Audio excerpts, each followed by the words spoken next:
زانی کو جو دنیا میں سب سے پہلا عذاب ملتا ہے نا، وہ یہ ملتا ہے کہ اس کو اس گناہ کا چسکا لگ جاتا ہے. وہ زنا کرتا ہے یہ سوچ کے کہ صرف ایک دفعہ کروں گا، لیکن یہ ہمیشہ سوچ سوچ کے کرتا رہتا ہے، اور اسی حال میں اس کی موت آ جاتی ہے. زانیوں میں مرتا ہے وہ. یہ بہت بڑی بھول ہے کہ میں ایک دفعہ گناہ کر لوں پھر توبہ کر لوں گا. اور یہ شیطان اس لیے کرواتا ہے، یار دیکھیں تو صحیح اس گناہ میں لذت کیسی ہے، ذائقہ کیسا ہے. ایسی اللہ کی طرف سے اس پر پھٹکار برستی ہے نا زانی پر، وہ تڑپتا ہے کہ مجھ سے چھوٹ جائے. کسی کو اللہ توفیق دے دیتے ہیں، لیکن عام طور پر کیا ہوتا ہے، گیا بس. اتنا مشکل ہوتا ہے پھر اس کو اس دلدل سے نکلنا. اللہ کہتے ہیں گند میں منہ مارا ہے، گند میں رہو. گند کھایا ہے نا، گند کھایا تو اب گند میں رہو. پھر گندگی میں اس کو مزہ آتا ہے پھر وہ. اس لیے اللہ کا واسطہ جن لوگوں سے زنا نہیں ہوا، اللہ کا واسطہ کبھی بھی اس گناہ کے قریب مت پھٹکو. اللہ نے یہ نہیں کہا کہ زنا مت کرو، اللہ نے کہا ولا تقربوا الزنا، زنا کے قریب مت جاؤ. قریب کیسے قریب جاتا ہے انسان؟ آپ کے گھر میں کوئی رشتہ دار جوان لڑکی آ گئی ہے یونیورسٹی کی، کالج کی، آپ گھر سے باہر نکل جاؤ.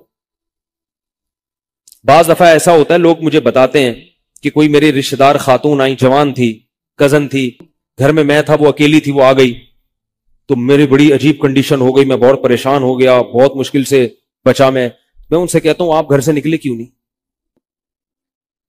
یہ تو آپ قریب تو چلے گئے نا. جب ایک جوان لڑکی آپ کے گھر میں آئی ہے، آپ کو اس وقت گھر میں نہیں ہونا چاہیے، نکل جاؤ وہاں سے. ایسے دور بھاگو زنا سے، اتنا دور بھاگو.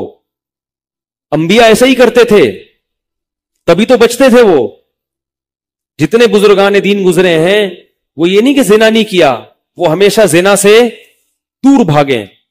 ہمارے استاذ نے ایک واقعہ سنایا تھا ہمیں، کتابوں میں یہ واقعہ لکھا ہے کہ ایک طالب علم تھا، پرانے وقتوں کی بات ہے، رات کو مسجد میں چراغ لے کے مطالعہ کر رہا تھا. پہلے زمانے میں لائٹ وائٹ تو نہیں ہوتی تھی، گاڑیوں کے سفر نہیں تھے، اونٹوں کے سفر تھے، تو مسافر لوگ بعض دفعہ آ کے مسجدوں میں ٹھہرتے تھے. تو اس نے دیکھا کہ ایک جوان لڑکی ہے، پردے میں ہے لیکن خوبصورت جوان لڑکی، وہ آئی اور اس سے کہنے لگی کہ میں راستہ بھٹک گئی ہوں، مجھے ایک رات مسجد میں گزارنے دے دو. واقعی یعنی صحیح تھی، وہ اسی طرح ہوا تو کہیں بھٹک گئی تھی. شہر میں بھی بعض دفعہ لوگ بھول جاتے تھے نا کہ راستہ بھٹک جاتے تھے. اب یہ پریشان تھا کہ میں اس کو رات کو اگر پناہ دیتا ہوں تو مجھے شیطان ورغلائے گا، اور اس لڑکی کو اگر میں پناہ نہیں دیتا تو یہ کہاں جائے گی رات کو، کوئی اور اس کی عزت سے کھیلے گا. تو اس نے بہرحال اس کو ٹھکانہ دے دیا، اس کو کہا کہ آپ ادھر اس طرف جا کے سو جائیں. نتیجہ کیا نکلا ہے کہ وہ لڑکی اس کو دیکھ رہی تھی یہ کرتا کیا ہے، اس کو بھی اپنی عزت کا ڈر تھا نا کہ کہیں یہ دست درازی نہ کرے.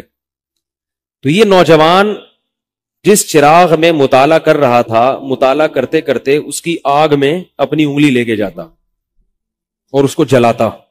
جیسے ہی وہ جلنے لگتی تو اس انگلی کو واپس کھینچ لیتا، ایک دم تپش آگ لگتی نا، واپس کھینچتا.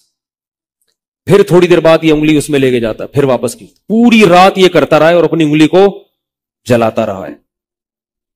صبح جیسے ہی ہوئی ہے، اس نے فوراً، صبح صادق ہوئی نا فجر کی اذان کا وقت، اس نے فوراً اس لڑکی سے کہا یہاں سے چلی جاؤ، فوراً یہاں سے فوراً چلی جاؤ.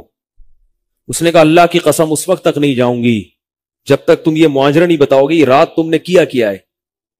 تو کہنے لگا یہ میرا اور اللہ کا معاملہ ہے، میں تمہیں نہیں بتا سکتا. اس نے پھر اللہ کا واسطہ دے کے کہا، اس نے کہا میں جاؤں گی نہیں یہاں سے جب تک بتاؤ گے نہیں.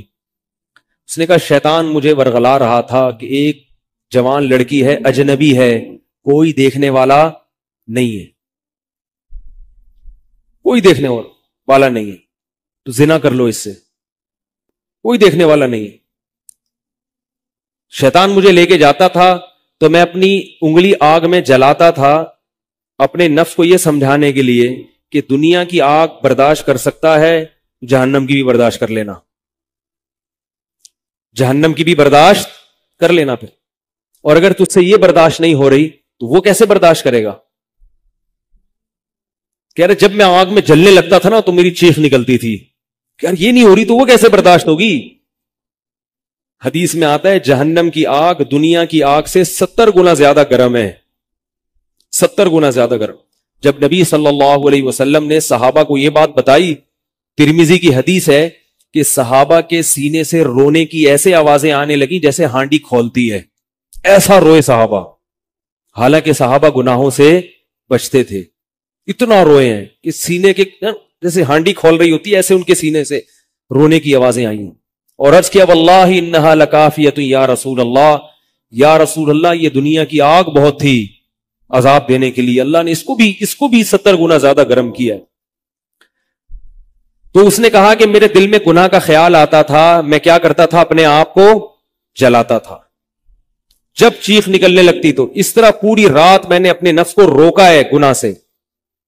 تقوی کی برکات ہوتی ہیں۔ اس لڑکی نے کہا، اب گھر میں جا کے اپنے والد سے کہا کہ میں اگر نکاح کروں گی تو صرف کس سے کروں گی، اس نوجوان سے، عفیف اور پاک دامن ہے۔ تو کتابوں میں لکھا ہے کہ اس کے باپ نے اس کا نکاح دیکھو حرام سے بچایا، اللہ نے حلال طریقہ رکھ دیا۔ تو جو بھی زنا سے بچتا ہے نا، یاد رکھو جیسے زنا کرنے کا عذاب بہت سخت ہے، ایسے ہی کسی کو زنا کا موقع ملے اور وہ بچ نکلے اس کا ثواب بھی بہت زیادہ ہے۔ تاریخ میں جن ہستیوں کو بھی زنا کا موقع ملا اور انہیں نے موقع ملنے کے باوجود زنا نہیں کیا، ان کو اللہ نے دنیا میں بھی بہت نوازا ہے۔ میں اکثر ایک واقعہ سناتا ہوں، ہمارے ایک دوست ہیں امریکہ میں، بلکہ امریکہ سے بھی ایک دور علاقہ ہے، اس کا جگہ کا نام میں بھول گیا۔ انہوں نے میرا یہ بیان سن کے مجھ سے ملنے کے لیے آئے تھے، وہ مجھے پہچان گئے یہ بیان سن کے، ممکن ہے یہ بھی میرا یہ بیان سنے۔ وہ یہ میرے والد صاحب کا واقعہ ہے۔ میرے والد صاحب جب امریکہ گئے، کنوارے تھے اس وقت، میرے والد صاحب بہت ہینڈسم تھے، خوبصورت تھے، اور اتنا چوڑا تو ان کا سینہ تھا اور ایسی چوڑی چوڑی کلائیاں تھیں، بہت ماشاءاللہ اللہ نے ان کو مردانہ وجاہت دی تھی، اور آواز ایسی تھی جیسے ببر شیر ہوتا ہے، بہت ہی خوبصورت آواز، بڑی زبردست پرسنالٹی تھی۔ آپ جائیں ابھی ہمارے محلے میں جا کے لوگوں سے پوچھیں کیا خوبصورت پرسنالٹی تھی والد صاحب کی ہمارے۔ جب انتقال ہوا ہے نا میرے والد صاحب کا، تو پورا محلہ رو رہا تھا، پورا محلہ۔ مسجد کے امام صاحب جب بھی جنازے کا اعلان کرتے تھے نا تو روتے نہیں تھے، ہزاروں میتوں کا اعلان کیے تھے۔ میرے والد صاحب کا جب مسجد کے امام صاحب اعلان کر رہے تھے، 3 دفعہ اعلان کیا، تینوں دفعہ روئے ہیں، اتنی لوگوں کو ان سے محبت تھی۔ تو یہ کیسے ہو گئی، یہ کیسے ہو گئی؟ کیوں اللہ نے ان کی محبت لوگوں کے دلوں میں رکھ دی، اور کیوں اللہ نے ان کو اتنا نوازا؟ والد صاحب نیوی میں تھے، امریکہ جب فرسٹ ٹائم جہاز گیا ہے، کنوارے تھے اس وقت، تو کنوارا لڑکا پاکستانی یا انڈین ہو، پہلی دفعہ امریکہ جائے، وہ بھی کنوارا، کوئی روکنے ٹوکنے والا نہ ہو، اور گناہ کی دعوت ملے، بچنا کتنا مشکل ہے۔ تو والد صاحب، یہ میں نے والد صاحب سے براہ راست نہیں سنا، ہمیں ایسی باتیں والد صاحب نہیں کرتے تھے، کسی ذریعے سے سنا میں نے کہ تمہارے والد صاحب نے یہ واقعہ ہمیں سنایا، کسی نے مجھے بتایا۔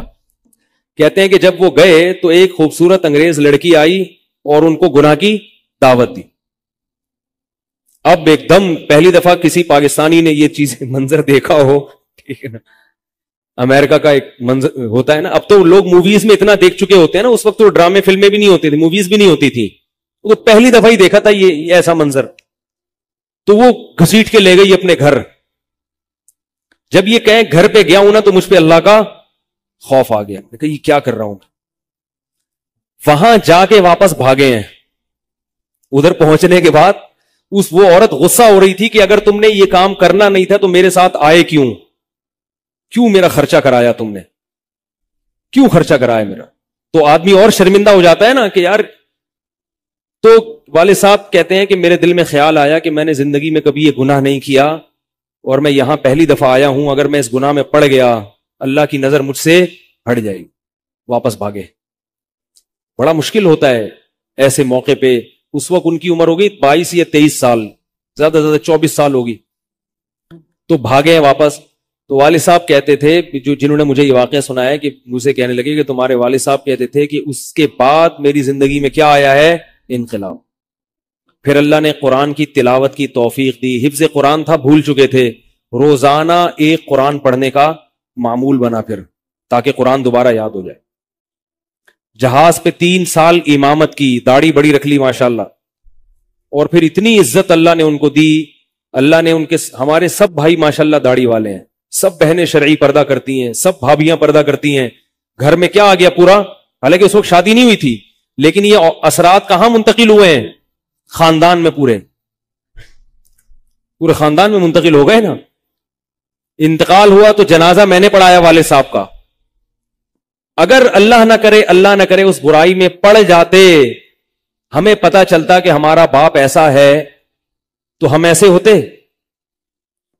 ویسے تو ابھی بھی کوئی اتنے نیک نہیں ہے, لیکن گیٹ اپ تو ہے نا. گیٹ اپ تو اللہ نے مولویوں والا دے دیا نا, تھوڑے تھوڑے تو دیکھنے کی حد تک تو نیک بنا دیا نا. ایسے نہیں ہوتے ہم. تو یہ جو برکات ہیں یہ نسلوں میں منتقل ہوتی ہیں. نسلوں میں اتنی عزت دی اللہ نے, اتنی عزت دی تھی کہ انتقال کے وقت محلہ رو رہا تھا, پورا محلہ رو رہا تھا انتقال. اور بہت سے لوگوں نے والد صاحب کی قبر کے پاس نہ جگہ گھیر لی تھی کہ ہم یہاں دفن ہوں گے. حالانکہ مسجد کے امام نہیں تھے, کچھ بھی نہیں, کوئی ایسی شخصیت نہیں تھے کہ وہ مقتدی اور رہبر سمجھے جاتے ہو. تہجد کا معمول تھا, تلاوت کا معمول تھا, اور میں نے خود بھی کئی دفعہ نوٹ کیا, ایسا لگتا تھا ان کے منہ سے خوشبو آتی ہے, ایسا محسوس ہوتا تھا. ایسا اللہ نے, کیونکہ تلاوت بہت زیادہ کرتے تھے. جب انتقال ہوا ہے نا جس دن, اس دن بھی آدھا گھنٹہ تلاوت کر کے اٹھے. گھر میں ان کا معمول تھا, گھر میں آنے کے بعد آفس سے جب گھر میں آتے تھے نا, سب سے پہلے نہا کے, عجیب عجیب ان کے معمول تھے, نہاتے لازمی تھے روزانہ. اور چونکہ فوجی تھے نا, تو فوجیوں کی جو ایک روٹین ہوتی ہے نا وہ تبدیل نہیں ہوتی. اب جب فوج میں تھے تو گرم پانی سے نہانے کی عادت تھی, تو جون میں بھی گرم سے ہی نہاتے تھے. ہم کہتے, اب والد صاحب سے کہتے گرمی ہو رہی ہے, لیکن وہ ایک روٹین ہوتی ہے نا فوجیوں کی, بس وہ آنا ہے, دھوتی پہنی, غسل خانے میں چلے گئے, پانی گرم پہلے کیا, اپنا کام سارا خود کرنا, کسی سے کام ہی نہیں لیتے تھے. اور وہ 2 منٹ کے اندر ایسے پھرتی سے نہاتے تھے. ہم حیران, یہ کیسے نہاتے ہیں اتنی دیر میں؟ کہتے میں صابن سے باقاعدہ تسلی سے نہایا ہوں. اتنی جلدی جلدی پھرتی میں کام کرتے تھے. آتے ہی تلاوت کرنی, اور تلاوت اونچی آواز میں کرتے تھے. پورے گھر میں والد صاحب کے تلاوت کی آواز آتی. مجھ سے غلطی یہ ہوئی کہ انتقال سے چند دن پہلے میں ان کی تلاوت سن رہا تھا, تو میرا دل چاہا میں اس کو ریکارڈ, اس وقت ریکارڈنگ کا اتنا زیادہ نہیں ہوتا تھا, میں نے کہا اس کو میں ریکارڈ کر لوں, لیکن وہ ریکارڈ میں نہیں کر سکا. میں نے کہا چلو بعد میں کر لوں گا, اور ان کا انتقال ہی ہو گیا. تو تلاوت اونچی آواز سے ٹوپی اتار کے تلاوت کرتے تھے. تو جس دن انتقال ہوا ہے, اور اللہ سے کہتے تھے کہ اللہ کسی کا محتاج نہ بنانا, ساری زندگی کسی سے خدمت نہیں لی, صرف جو ہے نا کمر دبواتے تھے بیٹوں سے اپنے. تو مجھ سے بھی دباتے تھے, میرا یہ انگوٹھا بڑا مضبوط ہو گیا ہے. وہ کمر پہ نا ان کے یہ ایسے مالش کر کے, ایسے کمر پہ میں مالش کرتا تھا والد صاحب کی, یہ تیل لگا کے نا ادھر, تو میرے انگوٹھے میں بڑی طاقت پیدا ہو گئی تھی. مجھے کہتے تھے یار تم ہو باریک سے, میرے باقی بھائی ذرا, لیکن یار تمہارے ہاتھ میں بڑی طاقت ہے. تو میں کہتا تھا کہ یہ میرے ہاتھ میں طاقت نہیں ہے, یہ مالش کر کے نا یہ انگوٹھا بہت مضبوط ہو گیا ہے. تو کیا تھا, تلاوت کی انتقال سے پہلے, اور بار بار دعا کیا کرتے تھے کہ اللہ بستر پہ لیٹوں نہیں. زندگی میں ہم نے کبھی نہیں دیکھا والد صاحب بستر پہ لیٹے ہوں, یعنی بیمار ہو کے لیٹے ہوں. اپنا سارا کام پھرتیلے پن سے کوئی بالکل. تو وہی ہوا, موت کے وقت بھی ایسا ہی ہوا. آئے ہیں, تلاوت کی ہے, پھر اس کے بعد گئے عشاء کی نماز پڑھنے, صف میں بیٹھے ہوئے تھے کہ گر گئے. صف سے اٹھا کے ان کو ہاسپٹل لے کر گئے, نماز کی اقامت ہو رہی ہے, اور وہیں اٹیک ہوا, اور وہی ان کا قبر کا سفر. کتنی اچھی موت دی اللہ تعالیٰ نے, کہ ایک دن کیا ہوا, بارش میں بھیگتے بھیگتے آئے ہیں گھر میں, اور فوراً نماز کے لیے گئے. تو والدہ نے کہا کہ بھائی ابھی بارش ہو رہی ہے. انہوں نے کہا اللہ بولے گا آفس سے یہاں تک پہنچ گئے, اور اب یہاں سے مسجد تک نہیں جا رہے, اللہ کو بھی منہ دکھانا ہے. ایسے نماز کے پابند. سعودی عرب میں جب عمان میں ان کی جاب تھی, کئی گھنٹے کا گرمیوں کا روزہ ہوتا تھا, لوگ چھوڑ دیتے تھے. والد صاحب کہتے تھے مر جاؤں گا, رمضان کا روزہ نہیں چھوڑوں گا, کچھ بھی ہو جائے. رمضان کا روزہ کیسے چھوڑ, تراویح کبھی نہیں چھوٹتی تھی, رمضان کا روزہ کبھی نہیں چھوٹتا تھا. میں یہ نہیں کہہ رہا کہ کوئی برائی تھی نہیں ان میں, ایسی کسی کی تعریف کرنا غلط ہے, مگر اللہ نے مجموعی لحاظ سے ان میں بڑی صفات رکھی تھیں. یہ صفات کیسے پیدا ہوئیں؟ اللہ نے ایک برائی سے بچنے کی توفیق دے دی. تو میں نے یہ اچھا, تو اسی میں ان کی موت واقع ہوئی ہے. اور رات کو 12 بجے انتقال ہوا. ان کے سارے کام ایسے ہوتے تھے, موٹے موٹے کام اور چپکے. شو بازی کا بالکل بھی شوق نہیں تھا ان کو. حج, ہمارے محلے سے جب کوئی حج کرنے جاتا تھا نا, 6 مہینے پہلے اعلان ہوتا تھا فلاں صاحب حج پہ جا رہے ہیں. لوگ پہلے سے آ کے نا ان سے دم کروانا. اب تو لوگ بہت حج پہ جاتے ہیں, اس وقت یہ 25 سال پرانی بات کر رہا ہوں میں, اس وقت حاجی کی بڑی ویلی ہوتی تھی. حج پہ جو جانے والا ہوتا تھا نا, لوگ اس سے پہلے سے ماشاءاللہ حج پہ جا رہے ہیں. ہمارے امام صاحب پوری رننگ کمنٹری شروع کرتے تھے اسپیکر پہ, اب وہ حج پہ جانے والے ہیں, اب ان کا نام آ گیا ہے. جنازے کی بھی رننگ کمنٹری ہوتی ہے ہمارے محلے میں, اللہ امام صاحب کی مغفرت فرمائے, انتقال ہو گیا ان کا بھی. اس کو لوگ کہتے تھے یہ رننگ کمنٹری شروع کر دیتے ہیں. جنازے کی چارپائی اٹھ چکی ہے, تمام حضرات سے گزارش ہے کہ جنازہ گاہ میں پہنچ جائیں. اب جنازہ گھر سے نکل چکا ہے, میت کو غسل دیا جا چکا ہے, عیدی سینٹر سے لاش گھر میں آ چکی ہے. پوری نا کمنٹری ہوتی تھی.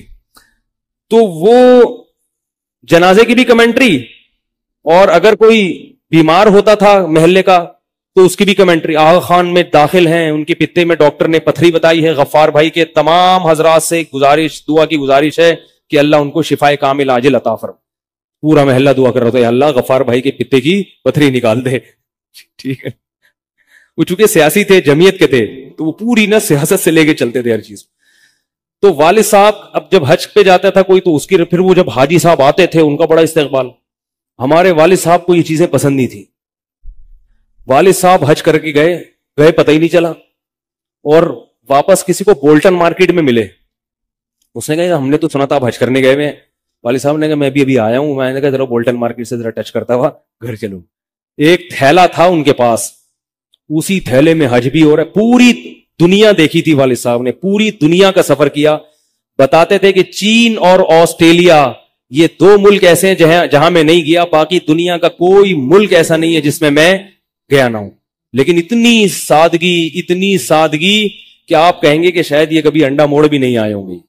کوئی شوبازی نہیں, ایسے چپکے سے گئے ہیں اور حج کر کے چپکے سے واپس. شہرت پسند نہیں تھی, بالکل پسند نہیں تھی شہرت. تو کوئی بھی کام ہے بس آرام سے چپکے سے کر لیے.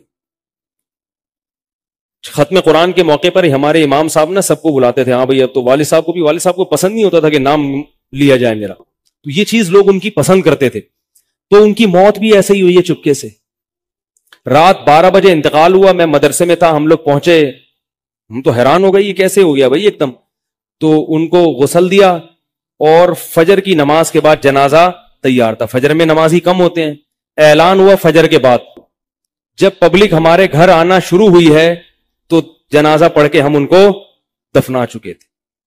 لوگ کہہ رہے یار یہ اتنی بڑی شخصیت, اتنے محبوب دنیا سے چلے گئے اور ہمیں پتہ بھی نہیں. ہم نے کہا بھائی گئے ایسے وقت پر ہیں, وہ سونے کا وقت ہوتا ہے, اس وقت اعلان ہوا تھا, مگر ظاہر ہے آپ کو پتہ نہیں چلتا. تو ایسے ہی چپکے سے خاموشی سے چلے گئے.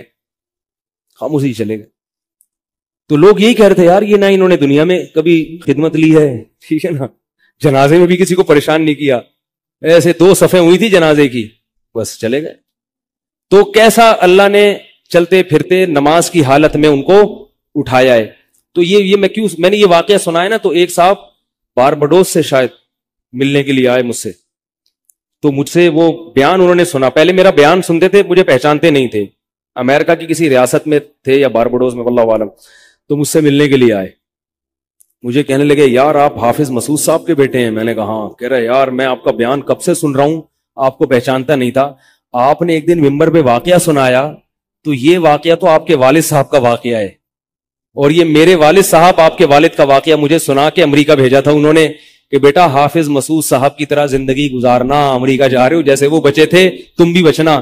تو کہہ رہے آپ کے تو والدہ کو بھی جانتا ہوں میں, آپ کے تو گھر ہم لوگ پڑھنے آتے تھے, ہماری دادی سے انہوں نے پڑھا ہے, یعنی ہمارے بہت کلوز تھے وہ لوگ. وہ امریکہ چلے گئے, حوادث زمانہ ان کو امریکہ لے گئے, ٹھیک ہے نا. تو کہنے لگے کہ جب میں نے یہ آپ کے روزانہ بیان سنتا تھا, یہ واقعہ سنا, تو پھر میں حیران ہوا کہ یار آپ تو بہت, پھر میرے بھائی بھی ان کو جانتے ہیں. تو وہ انہوں نے بتایا کہ یہ واقعہ تو آپ کے والد صاحب کا جب مجھے پتا چلا نا, تو مجھے پھر پتا چلا آپ ان کے بیٹے ہیں. تو مجھ سے ملنے آئے اسپیشل یہاں پہ. تو یہ میں کیوں واقعہ سنا رہا ہوں کہ دیکھو بھائی, جیسے زنا کرنا بہت بڑا جرم ہے, ایسے ہی زنا سے بچنا اگر موقع ملے کسی کو تو بہت بڑی نیکی ہے. یوسف علیہ السلام کو اللہ نے کیسا نوازا کہ نہیں نوازا, بچے تھے وہ. تو بھائی کرنے والے بہت ہیں, بچنے والے تھوڑے ہیں.